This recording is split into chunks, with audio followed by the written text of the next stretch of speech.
Hello मेरे प्यारे बच्चों। आज हम पढ़ने वाले हैं बहुत ही इंटरेस्टिंग स्टोरी। ठीक है, जो कि क्लास 6 की पूर्वी बुक की यूनिट नंबर 5 में से है, कल्चर एंड ट्रेडिशन। उसमें से आप एक बहुत ही इंटरेस्टिंग स्टोरी आज पढ़ेंगे, that is Ela Sachani embroidering dreams with her feet.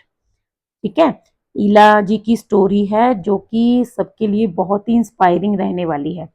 तो चलिए स्टार्ट करते हैं आज की वीडियो। पहले हमें कुछ प्री रीडिंग एक्टिविटीज दी गई हैं, जिसमें पहली है look at the given picture and information, discuss the questions with your teacher and classmates. ठीक है, ये किसकी पिक्चर है? Pranav M Bala Subramaniam is from Palakkad in Kerala. Though he was born without both hands, he was excelled as an artist, a singer and a parasports person। मतलब वो, ये जो photo है ये आप देख सकते हो, ये प्रणव एम बाला सुब्रमण्यम की है जो कि केरला से हैं। उनके दोनों हाथ नहीं थे जब वो पैदा हुए थे, लेकिन फिर भी वो एक आर्टिस्ट बने। आप देख सकते हो उन्होंने पैर में ब्रश पकड़ा हुआ है, पैरों के फिंगर्स में। एक सिंगर बने और एक पैरा स्पोर्ट्स पर्सन भी हैं। ठीक है, so do you think Pranav task is simple? आपको लगता है कि उनका टास्क ये सिंपल रहा होगा, पैरों से ब्रश पकड़ना या पेन पकड़ना? So no, it is very difficult. ठीक है, अगर आपको लगता है कि इजी रहा होगा तो आपको उसका रीजन बताना है क्यों इजी रहा होगा। ठीक है, ज्यादातर मैं ये कहूंगी कि it is not easy, it is a very difficult task because it is not easy to hold a brush and to control its movement with the feet. How does Pranav's special ability make you feel? आपको कैसा feel हो रहा है उनकी ये special ability देखकर? We feel proud of him and we feel inspired also. Okay, हमें inspiration मिलती है एंड उनके लिए हमें प्राउड फील हो रहा है एंड हैप्पीनेस भी फील होती है। What qualities do you think were important for Pranav to become successful? Pranav को सक्सेसफुल होने के लिए किन क्वालिटीज की जरूरत पड़ी होगी? Hard work and determination. ठीक है, hard work and determination. Hard work मतलब कड़ी मेहनत और डिटर्मिनेशन मतलब पक्का विश्वास कि हाँ मैं ये कर सकता हूँ। ठीक है, कॉन्फिडेंस भी आप लिख सकते हो इसके अंदर। What message Pranav story give us? Pranav की स्टोरी हमें क्या मैसेज देती है? That we should never give up and we should be determined, we should try hard to get what we want to achieve. ठीक है, नेक्स्ट आता है look at the picture of Kathiawar embroidery. ये जो है काठियावाड़ एम्ब्रॉयडरी की पिक्चर है, आपको ये पेयर्स में डिस्कस करना है। पहला तो है list the steps you think are needed to create this embroidery. इस एम्ब्रॉयडरी को क्रिएट करने के लिए किस किस स्टेप्स की जरूरत होगी? तो पहला तो होगा कि इसको हम जो है मतलब इसकी वो क्या बोलेंगे, उसको प्रिंट करेंगे, इसको है ना ड्रॉ करेंगे उसके ऊपर, पेपर या कपड़े के ऊपर। पहला होगा ड्राइंग। उसके बाद क्या होगा, इसका बेस रेडी होगा with the help of needle and thread of different colours. ठीक है, और फाइनली फाइनल टच होगा, बाउंड्री वगैरह ये जो है ये बनेंगी। ठीक है, तो ये these may be the steps. Next है discuss if these steps can be done with feet instead of hands. So no, it will be very difficult. No doubt it is not impossible, but it would be very difficult and it needs a lot of hard work and practice. What efforts would be needed if someone has to embroider with their feet? Do you think it is possible? So why once again, yes, it may be possible, but it need so much practice, patience and hard work. ठीक है, हो सकता है लेकिन बहुत ज्यादा practice और hard work की जरूरत होगी। यहाँ पर आप देख सकते हो ये ईला सचनी की यहाँ पर पिक्चर है जो कि गुजरात से हैं और इनके हाथों में इन्होंने कुछ पकड़ा हुआ है। देखते हैं ये क्या करती थी और इनकी स्टोरी पढ़ते हैं। ठीक है, तो stanza number 1। When you enter a tiny room in मोती वावदी विलेज भावनगर गुजरात। जब आप मोती वावदी विलेज में भावनगर में गुजरात में एक छोटे से रूम के अंदर एंटर करते हैं, you will see lots of bright colours. आप देखेंगे वहां पर बहुत सारे सुंदर सुंदर colours. There are many lovely things, और बहुत सुंदर सुंदर चीजें जैसे कि cushions, bed covers, pillows and more with beautiful designs, और उनके ऊपर सुंदर सुंदर डिजाइन्स बने हुए। Ela Sachani a wonderful lady with a big smile. Ela Sachani जो कि एक वंडरफुल लेडी हैं और हमेशा अपने चेहरे पे एक मुस्कान रखती हैं। मेक्स ऑल दीज, वो इनको बनाती हैं, using a shining needle to create this design. एक शाइनी नीडल का यूज करती हैं इन डिजाइन को क्रिएट करने के लिए। She is very good at Kathiawar embroidery, a style that needs a lot of skill. वो जो है काथियावाड़ एम्ब्रॉयडरी में बहुत स्किलफुल हैं, और ये ऐसी एम्ब्रॉयडरी है जिसको सीखने के लिए, करने के लिए बहुत ज्यादा स्किल चाहिए।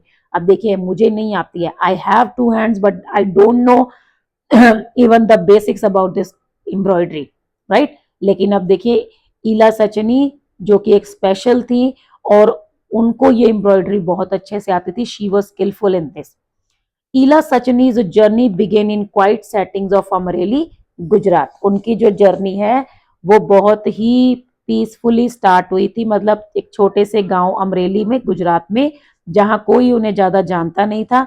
She was born into a farmer's family, वो एक किसान के घर में पैदा हुई थी। फ्रॉम द बिगिनिंग, शुरू से ही, life presented its challenges as Ela was born with her hands hanging loose by her sides.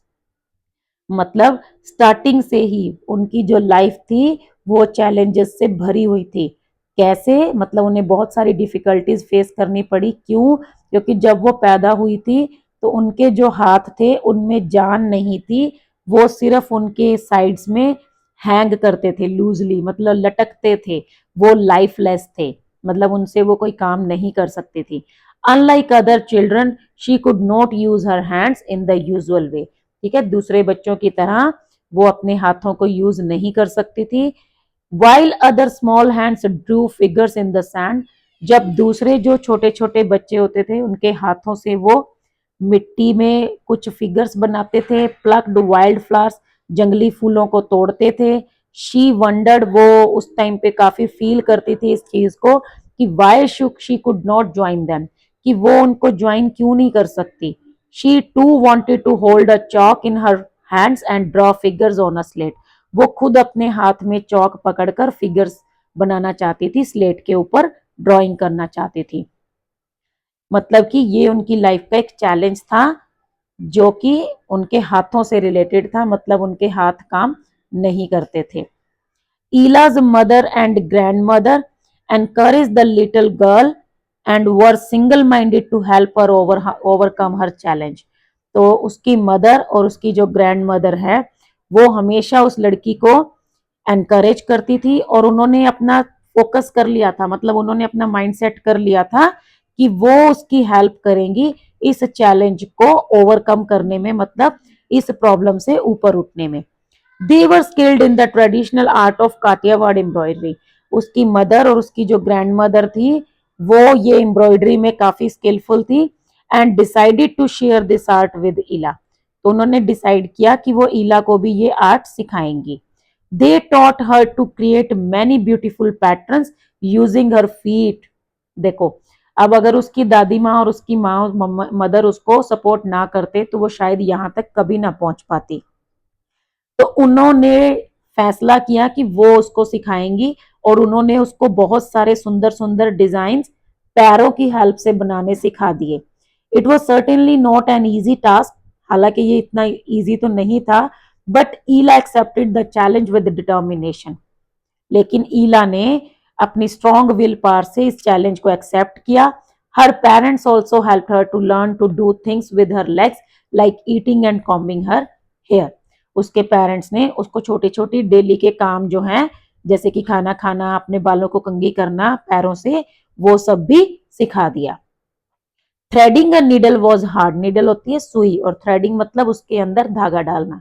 सुई में धागा डालना जो था वो सबसे मुश्किल टास्क था, but Ela did not give up, लेकिन ईला ने हार नहीं मानी, and became an expert at a young age, और छोटी सी एज में ही एक्सपर्ट हो गई।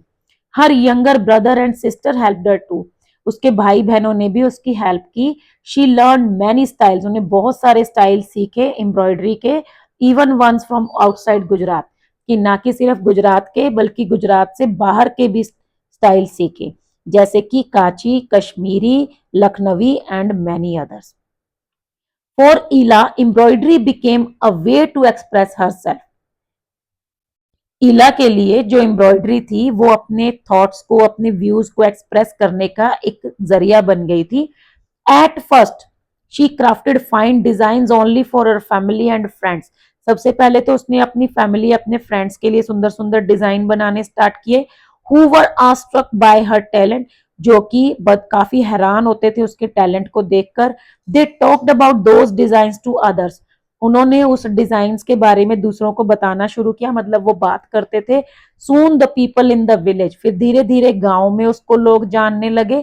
To discovered Ela's special skill and the admiration for her work began to spread, मतलब धीरे धीरे लोगों को पता चला, लोगों ने उसको जानना शुरू किया, और धीरे धीरे क्या हुआ, उसकी जो प्रेज थी वो चारों तरफ फैलने लगी, स्प्रेड होने लगी।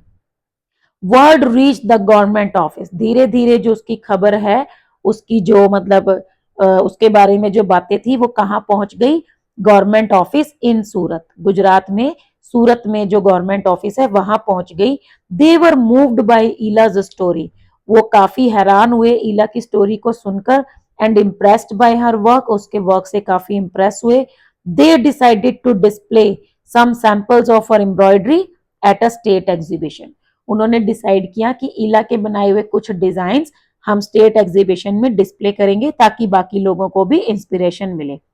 This experience open new doors for Ela, अब इसके बाद ईला की किस्मत के दरवाजे खुल गए, उसके लिए नई अपॉर्चुनिटीज आने लगी। People observe the beauty woven bye her feet and readily purchase the creations, लोगों को काफी पसंद आए, ठीक है, उसकी जो मतलब उसकी जो बुनी हुई चीजें थी उसके पैरों से, और उन्होंने उस चीजों को खरीद लिया। He was no sorry Ela was no more a hidden talent but famous, अब जो ईला थी वो एक हिडन टैलेंट नहीं बल्कि फेमस हो गई थी। एनकरेज्ड बाय दिस पॉपुलैरिटी, ये जो नेम फेम उसको मिल गया था, अब इससे वो काफी एनकरेज हुई। Ela participated in more exhibitions not just within the state but at the national level, तो फिर उसने धीरे धीरे और एग्जीबिशंस में पार्टिसिपेट करना स्टार्ट किया, बिल्कुल ये नहीं कि सिर्फ गुजरात में बल्कि ऑल ओवर इंडिया में भी। She received many awards and honours, उसको बहुत सारे अवार्ड्स एंड ऑनर्स मिले, not just for art but also for the will power and creativity that are work shone, मतलब सिर्फ ये नहीं कि उसकी आर्ट के लिए बल्कि उसकी जो विल पावर थी, उसकी जो क्रिएटिविटी थी, उसके काम में जो दिखाई देती थी, उसके लिए भी उसको अवार्ड्स मिलने लगे, मतलब लोगों ने उसको बहुत पसंद किया। Ela Sachani once a farmer's daughter facing a tough challenge, जो कि मतलब ईला जो है जो कि एक फार्मर की बेटी थी और एक टाइम पे उसकी जो लाइफ थी वो काफी हार्ड थी। She worked hard and become a celebrated artist and receiver of the president's medal, वो उसने कड़ी मेहनत की और वो क्या बन गई, एक जानी मानी आर्टिस्ट बन गई और उसको प्रेसिडेंट मेडल भी मिला। The most important change for Ela was the new independence, अब सबसे ज्यादा उसकी लाइफ में जो एक ड्रास्टिक चेंज आया वो क्या था कि वो अब आजाद हो गई थी, मतलब वो किसी के ऊपर बोझ नहीं थी। Through her skill she not only earn a regular income but also find joy in doing what she love, मतलब अब उसको सिर्फ रेगुलर इनकम ही नहीं होने लगी थी बल्कि उसको मजा भी आने लग गया था जो वो करती थी, और वो ऐसा काम था जो उसको बहुत पसंद था। She proved through her creations, उसने अपनी क्रिएशंस के जरिए ये प्रूव कर दिया था that challenges can be turned into victories, कि जो चैलेंजेस हैं उनको जीत में बदला जा सकता है, किसकी हेल्प से, with focus concentration and hard work positivity and never giving up, मतलब अगर एक इंसान में ये चार क्वालिटीज हैं, फोकस है, हार्ड वर्क है, पॉजिटिविटी है और नेवर गिविंग अप एटीट्यूड है, तो वो पर्सन किसी भी चैलेंज से ऊपर उठ के जीत हासिल कर सकता है। Her embroidery created with her feet reminds us, अब उसकी जो एम्ब्रॉयडरी है जो कि वो पैरों से बनाती है, ये हमें याद दिलाता है that art has the power to rise above physical boundaries and touch the soul, कि जो कला है उसके अंदर एक पावर है जो कि हमें फिजिकल बाउंड्री से ऊपर उठाती है और हमारी आत्मा को, सोल को टच करती है। ठीक है, यहाँ पे आप ये देख सकते हो, ये एक एम्ब्रॉयडरी का सैंपल जो फोटो है वो दिखाया गया है। तो कहने का मतलब क्या है, इस चैप्टर में ये बताया गया है कि डिसेबिलिटी नाम की कोई चीज नहीं होती है। ठीक है, ये सिर्फ मतलब हमारी अपनी एक बनाए हुए पॉइंट्स हैं कि हाँ हमारा एक कोई हाथ नहीं है, पैर नहीं है किसी का, या किसी को दिखाई नहीं देता, ठीक है, आप हेलन केलर की स्टोरी पढ़ोगे तो उससे आपको पता चलेगा कि उसको दिखता और सुनता नहीं था, लेकिन फिर भी वो एक वेल नोन एजुकेशनिस्ट बनी और उसने एक बहुत बढ़िया बुक भी लिखी, अपनी ऑटोबायोग्राफी लिखी, है ना। अभी ये हम इला सचनी को देख रहे हैं। इसके अलावा हमने स्टार्टिंग में एक फोटो देखी प्रणव जो कि केरला से हैं उनकी, है ना। तो this is showing that we can do anything, we can achieve anything, the only need is will power, determination, hard work, positivity and concentration. ठीक है, तो बस हमारे अंदर ये क्वालिटीज होनी चाहिए, फिर हम कुछ भी कर सकते हैं लाइफ में। ओके, तो आज की वीडियो में हम इतना ही सीखेंगे। इसके जो क्वेश्चन आंसर और एक्सरसाइज हैं वो हम नेक्स्ट वीडियो में करेंगे। तो आज के लिए बस इतना ही, मिलते हैं नेक्स्ट वीडियो में। Thank you.